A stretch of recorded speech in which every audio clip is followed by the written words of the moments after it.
21, né, de setembro, 21 de setembro, logo nós estamos chegando ao final de setembro, e nós vamos dar leitura ao capítulo 21 do livro de Atos.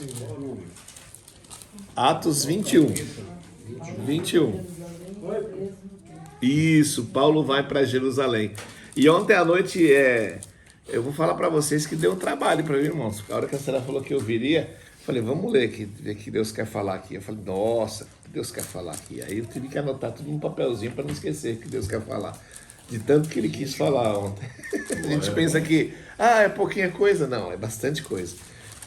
E eu vou ler o capítulo todo, já que vocês não vão ler hoje. Então nós vamos ler todo mundo junto, né? No começo diz assim, primeiro. Nós nos despedimos dele e fomos embora, navegando diretamente para a ilha de Cos. No dia seguinte paramos no porto de Rodes e dali continuamos até a cidade de Pátara, onde encontramos um navio que ia à Fenícia. Então embarcamos nele e seguimos a viagem. Quando já podíamos ver a ilha de Chipre, navegamos ao sul daquela ilha e seguimos em direção à província da Síria. Chegamos à cidade de Tiro, onde desembarcamos, pois o navio precisava ser descarregado. Naquela cidade encontramos alguns cristãos e ficamos com eles uma semana. Então, prestem atenção, irmãos. Então, avisados pelo Espírito Santo, eles disseram a Paulo que não fosse para Jerusalém. Mas quando chegou o dia de irmos embora, nós continuamos a nossa viagem. Aí aqueles irmãos com as esposas e os filhos nos acompanharam até fora da cidade. E todos nós nos ajoelhamos ali na praia e oramos. Depois de nos despedirmos, embarcamos no navio e eles voltaram para casa. Seguimos viagem até a cidade de Tiro, em Ptolemaida. Ali encontramos e cumprimentamos os irmãos e passamos o dia com eles. No dia seguinte, partimos e chegamos à cidade de Cesareia. Ali, fomos para a casa do evangelista Filipe e ficamos com ele. Filipe era um dos sete homens que haviam sido escolhidos em Jerusalém. Ele tinha 4 filhas solteiras que profetizavam. Alguns dias depois da nossa chegada, um profeta chamado Ágabo veio da região da Judéia. E ele chegou perto de nós, pegou o cinto de Paulo, amarrou os próprios pés e as próprias mãos e disse: o Espírito Santo diz isso. Em Jerusalém, o dono desse cinto será amarrado assim pelos judeus e será entregue nas mãos dos judeus. Quando ouvimos isso, nós e os irmãos de Cesareia pedimos com insistência a Paulo que não fosse para Jerusalém. Mas ele respondeu: por que vocês choram assim e me deixam tão triste? Eu estou pronto não somente para ser amarrado, mas até para morrer em Jerusalém, pela causa do Senhor Jesus. E então não conseguimos convencê-lo a não ir. Então desistimos e dissemos: que seja feita a vontade do Senhor. Eu quero dar uma parada aqui, irmãos, para falar 2 coisas. Vocês viram que o Espírito Santo falou para Paulo 2 vezes não ir? E por que ele foi? Vocês já se perguntaram isso? Será que Paulo foi contra o Espírito Santo? Se o Espírito Santo falou para ele não ir, por que ele teimoso, ele continuou indo? Será que ele foi rebelde? O que vocês acham? Eu acho que ele foi rebelde. Não é? Deveria ter. Se o Espírito Santo sim falou que não era, não é. Porque 2 vezes também lá no capítulo, acho que falou que não era para ele entrar naquele lugar, né? E ele foi, né? Foi. Que mais? Vocês acham que ela tá certa? Pode falar, Eu pessoal. acredito que foi revelação dos irmãos, como das meninas, né, das virgens que relatam na minha, que tiveram essa revelação. Porém, ele também teve a dele para ir com que até o fim, sabendo até dos riscos, né, que correria, porque afinal ele estava sujeito até à morte, né, como ele fala, né? Então ele não tinha medo nem mesmo para ele ser amarrado Era tranquilo, né? Eu também peguei muito nisso. Eu falei, caramba, o cara é teimoso, né? Mas aí eu quero que vocês abrem Atos 20 e 22. 20, 22. Só voltar. É só voltar um pouquinho. 20, 22. Isso. Não voltar, não. Não voltou. O 20. 20 e 22. 20 e 22. Olha o que diz aqui. Agora eu vou para Jerusalém, obedecendo o Espírito Santo. sem saber o que vai me acontecer lá. Olha que coisa, como é necessário a gente ter a compreensão, porque às vezes a gente, algo nos é revelado na igreja e a gente fala, puxa vida, é para mim não ir para aquela cidade. Mas você sabe que Deus falou com você antes disso acontecer. E às vezes que a gente não vai, eu também tive muito esse pensamento que nem a Benita ontem à noite, por isso que eu demorei para... Eu falei, não é possível, o Espírito Santo falou. Bastante, né, pastor? Pra gente entender o que é, aí tem que voltar lá atrás para ver. Porque o que o Espírito Santo falou através dessas pessoas, através dos profetas de Deus, foi a confirmação do que o Espírito Santo tinha falado para ele. Porque o Espírito Santo falou para ele ir sem saber o que vai acontecer. E aí o Espírito Santo revelou o que ia acontecer para as pessoas. Mas aos nossos olhos e aos olhos das pessoas que estavam ali, foi uma rebeldia. Porque ele não obedeceu ao Espírito Santo. Mas no coração dele, ele sabia o que ele estava fazendo. Às vezes nós vemos as pessoas fazendo coisas que não é possível que ele está fazendo aquilo. Mas a gente não sabe da vida da pessoa, não sabe a vida espiritual da pessoa, porque Deus falou com ela antes. Então a gente precisa ver o contexto todo da vida da pessoa para depois ter alguma coisa com a pessoa ou não. Porque às vezes a gente fala, nossa, pessoa, esse homem que falou é um homem de Deus, o homem veio lá da Judéia e veio aqui pregar hoje aqui na igreja e falou para o pastor não fazer o trabalho com os moradores de rua, que um deles vai matar o pastor. E o pastor continua fazendo, que pastor teimoso. Mas Deus já tinha me falado antes para continuar fazendo, independente da circunstância. Então a gente precisa ver o contexto de toda a circunstância da pessoa. Isso que eu ia falar, porque aqui, ó, no 21 mesmo, quando você vai ler no versículo 11, ele vai falar assim: assim diz o Espírito Santo. É isto que os judeus em Jerusalém farão ao dono deste cinto para entregá-lo nas mãos do gentio. É isso que o Espírito Santo revelou. Mas ele já tinha revelado a Paulo antes. Exatamente. E por conta disso, os irmãos ficaram com medo e falaram para ele, não vai então. Mas ele já sabia o que ia acontecer. Olha só, presta atenção, né? É que Deus, ele é muito sábio, né? Muito. Ele é muito sábio. Então ele coloca esse impedimento nas pessoas para ver qual é Isso. né, se ele vai ouvir o que os outros estão falando ou aquilo que Deus falou, né? E por isso também é tão importante a gente ver o contexto na palavra de Deus. Sim. Às vezes a gente lê uma parte e não vê a outra. Se a gente só vê essa parte, se algum pregador pegar só essa parte e falar, realmente Paulo era teimoso. Sim. Mas que bicho cabeçudo, né? Deus falou para ele não ir, ele foi. Mas não sabe o que estava acontecendo ali. Né? A gente precisa reconhecer o contexto todo da história. E outra coisa bem interessante aqui, irmãos. Ô, pastor. Pode falar. Lá no versículo 22, que você leu do 20, Isso. na Bíblia tem uma palavrinha aqui que chamou a atenção. Qual? Diz assim: agora eis que eu, constrangido, vou a Jerusalém, não sabendo. Ou seja, o coração dele já estava sentindo. Isso. Aqui usa a Ele não palavra. fala no meu espírito, né, irmão? No meu espírito. Por isso que eu entendo que ele não foi por rebeldia. Não. Ele foi mesmo não querendo, mesmo o coração dele apertado, ele sabia que ele tinha que ir. E irmãos, esse aperto no coração que a irmã falou, é porque foi a última vez que ele foi para Jerusalém. Ele completou todas as viagens, ele completou as 3 viagens, e ele estava com isso no coração, que ele já sabia que era a última vez que ele ia pisar em Jerusalém, porque depois ele ia morrer. Ele ia ser preso, ia ser enclausurado, e ia morrer, ia acabar a vida dele ali. Então ele fala, poxa vida, Deus, eu preciso ir. Aí o Espírito Santo falou, vai.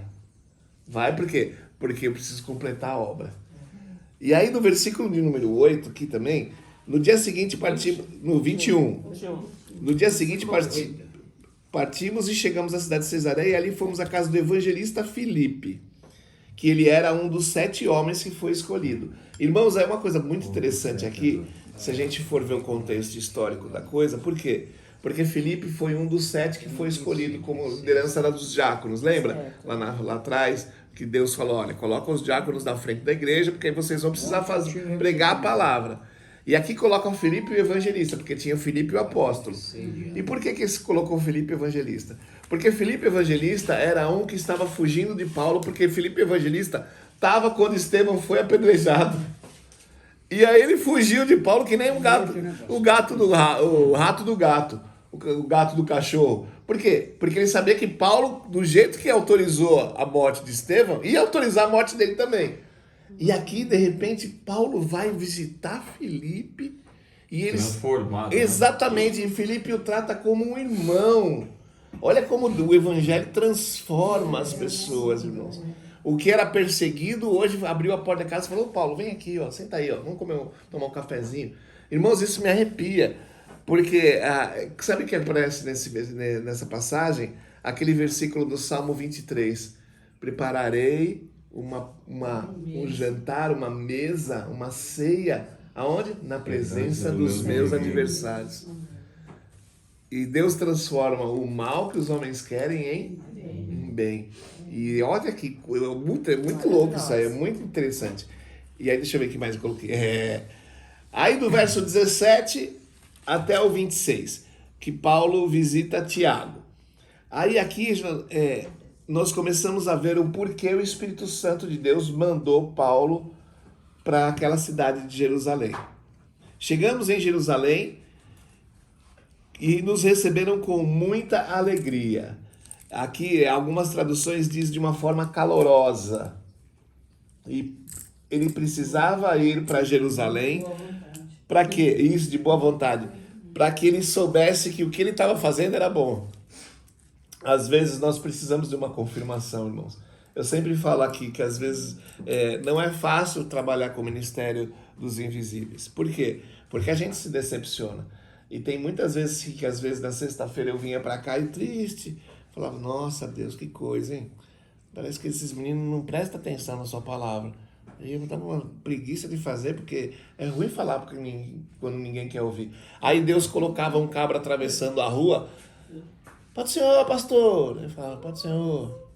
Ele falou, pastor, eu queria agradecer porque você deu o café aquele dia, o senhor falou da palavra de Deus comigo, e eu estou indo na igreja de fulano de tal. Irmãos, aquilo me dá uma alegria no coração, porque fala, tá vendo? Olha, tá valendo a pena. Eu não estou vendo, mas quem falou que eu preciso ver para valer a pena?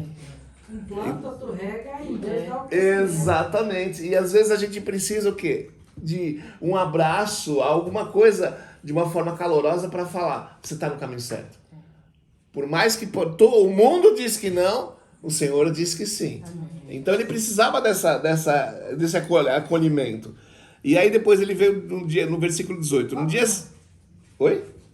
Isso, no dia seguinte, Paulo foi conosco até a casa de Tiago para se encontrar com ele. E todos os presbíteros da igreja estavam presentes ali. Ele tinha que ter esse encontro com a liderança cristã. Por que ele tinha que ter esse encontro com a liderança? Porque ele também precisava animar a liderança. Ele precisava colocar o que tinha acontecido com ele para a liderança. E aí no 20 diz o quê? Depois de o ouvirem, todos eles deram graças a Deus e disseram a Paulo, veja bem, irmãos, há milhares de judeus que se tornaram cristãos e todos eles são fiéis à lei de Moisés. Ele precisava dar esse testemunho. Qual o testemunho? Que ele estava convertendo as pessoas que não eram judias. Ele estava convertendo. Gente, o povo que não é judeu está amando Jesus mais que os judeus. Ele veio para os seus, mas os seus não quiseram. Era exatamente o que João escreveu e Paulo estava vivenciando isso. E aí, irmãos, ele dá o testemunho e depois, aí do 21 em diante, dá o quê? Dá uma ação preventiva. Por quê? Porque eles já previam o quê? Eles estavam prevendo que Paulo ia ser preso. Aí ele falou, Paulo, por que ele ia ser preso? Eu não vou ler, eu vou só dar uma explicação mais clara para vocês. Tudo bom, mano? Por que Paulo ia ser preso? Paulo ia ser preso porque os judeus estavam mentindo sobre ele, os judeus que estavam nessa cidade. Caluniando ele, falando que ele estava pregando uma palavra que estava afastando todos da lei mosaica. Então, aí o que os judeus dessa cidade fizeram? A liderança falou, olha, Paulo, agora você vai fazer um cerimonial Qual o cerimonial? O cerimonial judeu, porque quando o judeu entra na casa de uma pessoa que não é judia, ele precisava fazer um cerimonial de purificação. Qual era esse cerimonial? Raspar a cabeça, raspar a barba, raspar todos os pelos do corpo e ficar, o quê? Ficar 7 dias dentro do templo do Senhor para se purificar. E Paulo fez isso. Mas, pastor, isso é muita religião. Sim, às vezes, irmãos, para não escandalizar o evangelho, é necessário... Eu até marquei aqui uma frase bem interessante. Cadê? Tá aqui. Ou não? Ah, não marquei. Tá do outro lado. Não marquei. Uma estratégia, né, pastor? Porque foi uma Usado. estratégia que às vezes é necessário que a gente se faça de tolo para enganar os tolos. Exatamente. Às vezes é necessário que a gente se adapte à circunstância e à situação. E às vezes até que nem se a gente vai numa igreja que só pode entrar de terno e gravata. Por exemplo, mulher Ou de do véu. Você não vai querer confrontar aquela igreja, porque você é um visitante. Se você é visitante, você não pode confrontar. Você tem que ir lá e fazer as coisas de acordo com a cultura do povo dali. Mas, pastor, a cultura está errada. Sim, mas você não é o dono da verdade. Quem é o dono da verdade? Deus. Então você vai lá entrar com o Espírito Santo de Deus e a sua representatividade ali vai ser transferida como o quê? Como uma... Ó, fala, puxa, ele é cristão e ó, tá vendo? Tá obedecendo as ordens daqui, ó. Tá vendo como... O que será que ele tem? Ele nem reclamou. Olha que coisa interessante. Porque, irmãos, a gente tem o costume de fazer as pessoas se adaptarem a nós. E não é assim. As pessoas têm que se adaptar a Jesus. Porque da mesma... Aí vem o que eu notei aqui, ó. A mesma graça que os gentios tinham de não fazer a lei, os judeus também tinham a graça de querer fazer a lei e ser salvo. Esses dias eu vi um debate, foi um debate bem interessante no grupo da igreja, que falaram de tratar Deus como você no louvor, ou não tratar Deus como você. Irmãos, isso vai da circunstância e da intimidade que nós temos com Deus. Eu posso tratar Deus como você? Uns tratam. E outros não tratam. Qual é a diferença de tratar e não tratar? É sua e pessoal com Deus. coração. Tem pessoas que não conseguem subir no púlpito da igreja se não tiver terno e gravata. Mas aí eu vou falar, você está errado, porque o costume não é do terno e gravata. Mas aquilo está tão enraizado no coração dela que eu não posso proibir ela de fazer isso. Uma vez eu vejo um testemunho de um... Eu vou falar uma coisa, depois a minha esposa vai me bater, mas eu vou falar. O testemunho de um cara que tocava sanfona no forró. E o cara tocava sanfona no forró e o pastor passava nesse forró e quando o forró acabava ele ia lá e trocava ideia com o cara e falava, pô, você vai pra igreja, meu irmão, você toca sanfona pra caramba, se tocasse sanfona na igreja ia ser bonito, meu, ia ser lindo. E até que esse cara começou a ir pra igreja e ele se converteu. Só que ele se converteu e ele só tocava sanfona no mundo. E aí o pastor falou, puxa, chamou o pessoal do louvor e falou, começa a tocar sanfona aqui também, né, no culto. Vai ser bonito aquele hino com a sanfona e tal. Aí e ele começou a tocar e tava empolgado. Aí, de repente, no dia da ceia, o pastor chamou ele. Falou, vem cá, filho. Agora nós vamos ouvir o testemunho desse menino. Ele deu testemunho, todo mundo chorou, tal, que ele tinha se convertido. Aí o cara falou, agora eu quero que você toque a sanfona enquanto a gente estiver entregando a ceia. Aí ele começou a chorar. Ele tava tocando, chorando, emocionado. Aí acabou a entrega da ceia e tal, aí o pastor falou, e aí, filhão, como é que você se sente? Ele falou, pastor, eu me sinto bem pra caralho. Aí todo mundo ficou olhando. Falou, cara, por quê? Porque era um vício de linguagem que ele estava acostumado a falar e ninguém julgou ele por aquilo lá. E aí, a hora que ele falou, ele falou, oh, meu Deus, desculpa, perdão, igreja, perdão, acabei de tomar ceia e falei isso na frente da igreja. Aí todo mundo começou a rir, por quê? Porque sabia que ele falou, mas ele não falou de propósito, por mal. Ele falou porque ele estava muito emocionado, a emoção dele no mundo, ele se expressava desse jeito. E aí ele está no processo de santificação e transformação. Então nós não podemos julgar as pessoas como que às vezes ela vem na igreja, ou como que às vezes ela vem só para fazer uma coisinha na igreja e fala, fulano só vem para isso, só vem para comer. Quantas vezes eu ouço isso? Fulano só vem na igreja para comer. Graças a Deus ele vem para comer. Tem para comer. E tem coisa para ele comer. Graças a Deus a igreja tem alguma coisa para ofertar. Porque tem igreja que não oferta nem isso. Fala, já que vem para comer, vai para comer, vai embora. Mas a gente esquece que Jesus, ele sempre dava comida nas pregações. Ele sempre estava na mesa com a pregação. Os maiores sermões que Jesus deu foi em volta da mesa. Então nós temos que ter essa comunhão, nós temos que ter isso. Ontem eu falei com a irmãzinha, que a gente estava falando do Canadá. E no Canadá, por que eles queriam tanto que eu e a Célia ficasse lá? Porque nós voltamos com isso aqui, ó lá. Nós começamos a falar de Jesus em volta da mesa, começamos a falar de Jesus de uma forma simples e tranquila. Eles começaram a ter um pastor dentro da casa deles, porque começaram a convidar a gente para comer, né? E você quer me ter na sua casa? Vamos comer o negócio. Vamos. E aí, de repente, eles falavam, nossa, a primeira vez que o pastor entrou aqui na minha casa. Eu falei, caramba, meu, quanto tempo você tem de crente? Já tem uns 5, 6 anos de crente, mas o pastor tem muita coisa para fazer e ele não vem na minha casa. Eu falei, nossa, que coisa.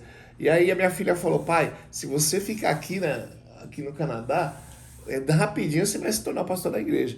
Porque as pessoas gostam disso. Eu falei, meu Deus, não é essa, a ideia não é essa. A igreja tem pastora, a ideia é saber o quê? Que a gente precisa ficar junto.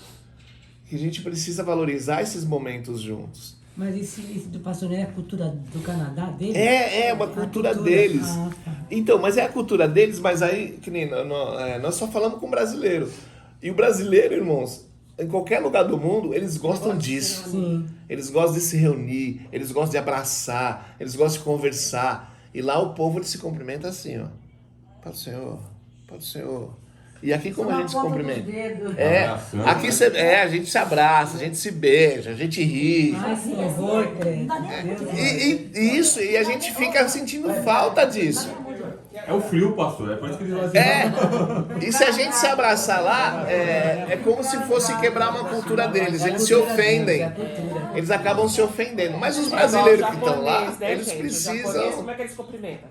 Então, é cultura. Então a gente tem que respeitar a cultura da onde nós estamos. Né? Isso. E aí Paulo foi preso. Do versículo 27 até o versículo 35, Paulo é preso.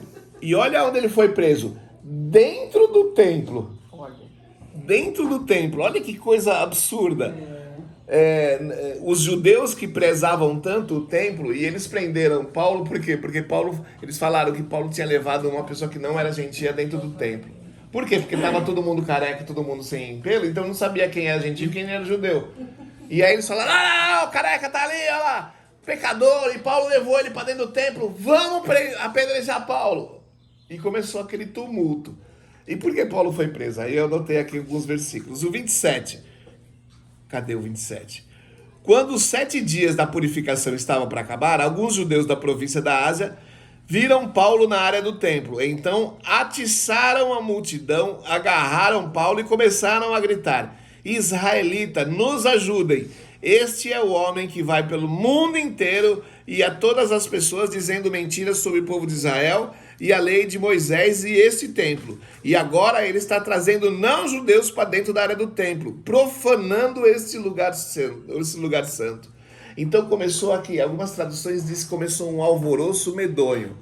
E no meio do alvoroço, vocês já viram quando começa o empurra-empurra? Sempre tem que ter um culpado, né, irmãos? O culpado foi quem? O culpado foi o Bruno. Tá lá no meio, aí todo mundo, é o Bruno! Então. Aí começa a bater e não sabe nem porque tá batendo. E o Bruno começa a apanhar, não sabe nem porque tá apanhando. Isso começou com Paulo. E aí teve essa acusação falsa. E aí eles tomaram, no versículo 31, uma decisão errada, que mudou totalmente também a vida de Paulo. No 31 diz, quando a multidão já ia matar Paulo, ela já ia matar Paulo. Qual a decisão? Ele tá errado? Vamos matar ele. Irmãos, ele não tinha sido julgado. Eles não tinham certeza se o cara era judeu ou não era judeu. Eles só queriam... essa é a teoria do caos. Se um tá fazendo, vamos todo mundo fazer porque tá certo.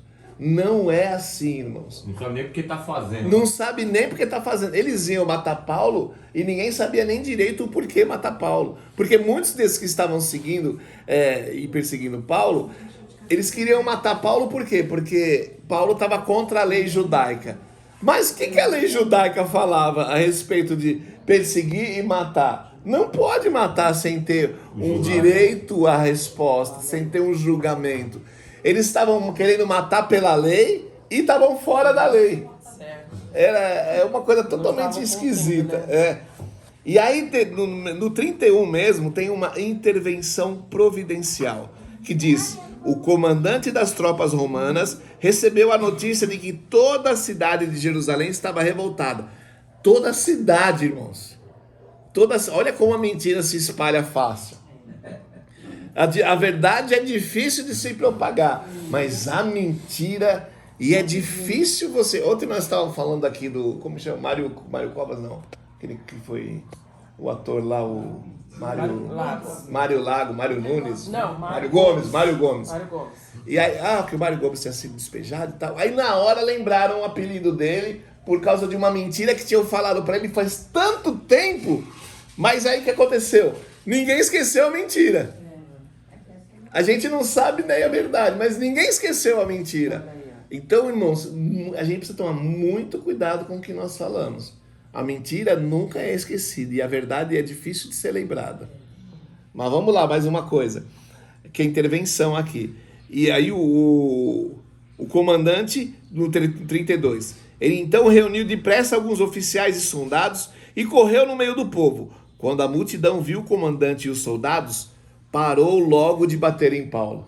Olha só. Aí o comandante chegou perto de Paulo, prendeu e mandou amarrá-lo com 2 correntes. Depois ele perguntou: quem é esse homem? E o que ele fez? Olha que ele prendeu Paulo, irmãos. Ele não prendeu para levar em cárcere. Ele prendeu para o pessoal parar de bater nele. Aí depois ele falou: quem é você? O que você fez?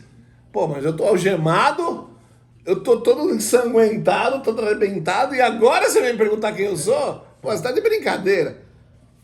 E aí diz assim, no 34, mas na multidão, uns gritavam uma coisa, outros gritavam outra. A desordem era tão grande que o comandante não pôde descobrir o que havia acontecido.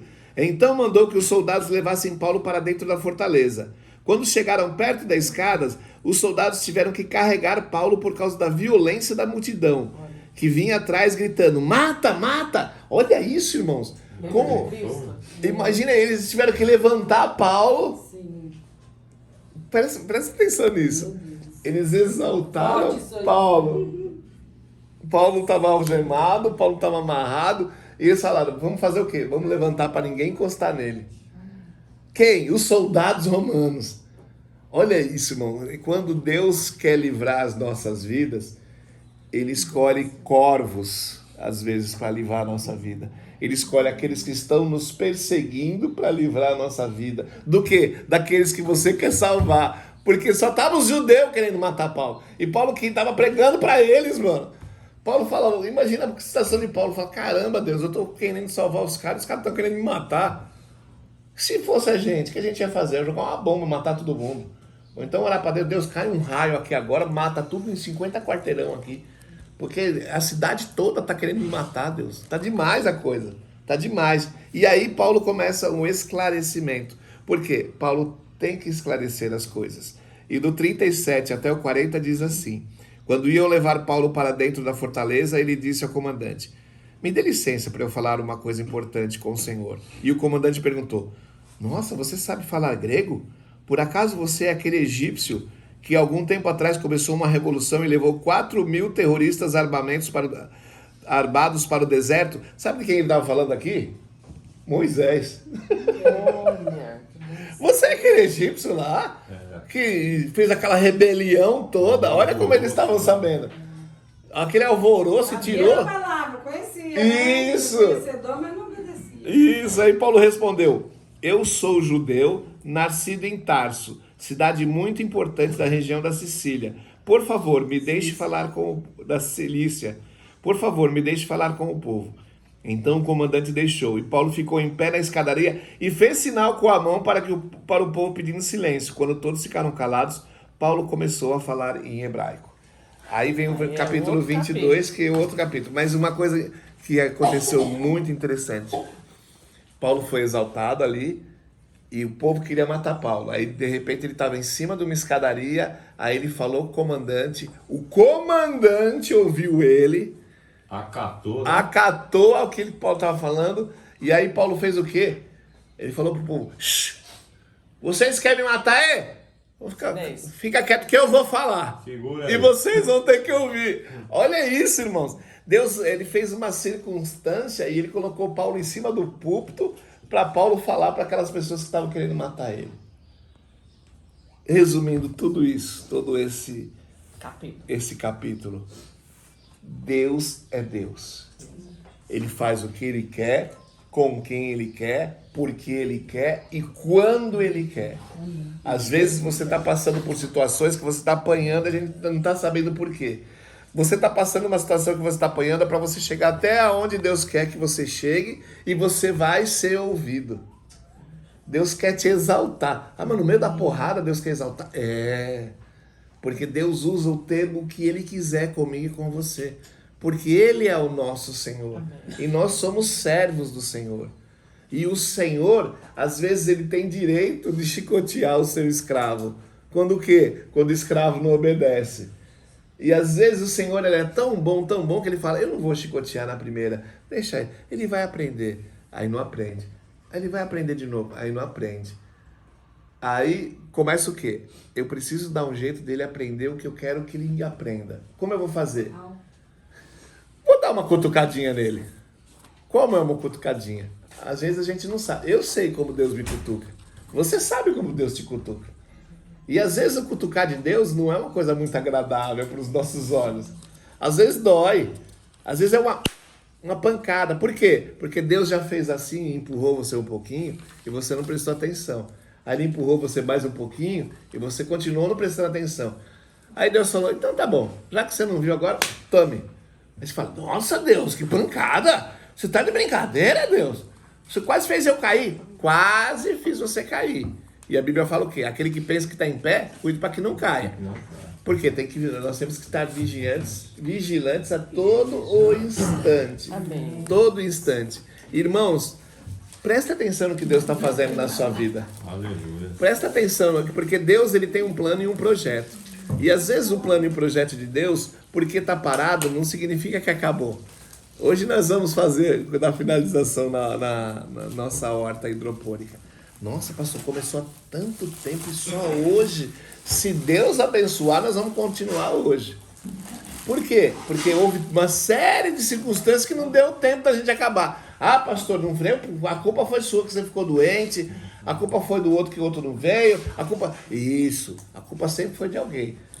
Mas a gente esquece que Deus está no controle de todas as coisas e esquece que todas as coisas cooperam para o bem daqueles que amam a Deus. Se todas as coisas cooperam para o bem daqueles que amam a Deus, estava no controle.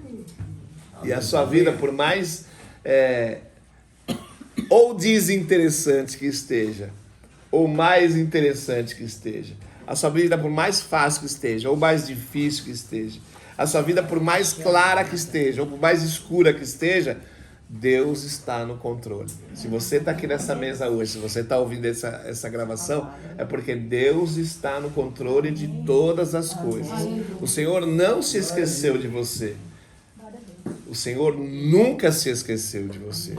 E nunca vai esquecer. E nunca vai esquecer. Porque Ele está no controle. Amém? Que Deus nos abençoe em nome de Jesus. Amém. Glória a Deus. Amém. Pode parar.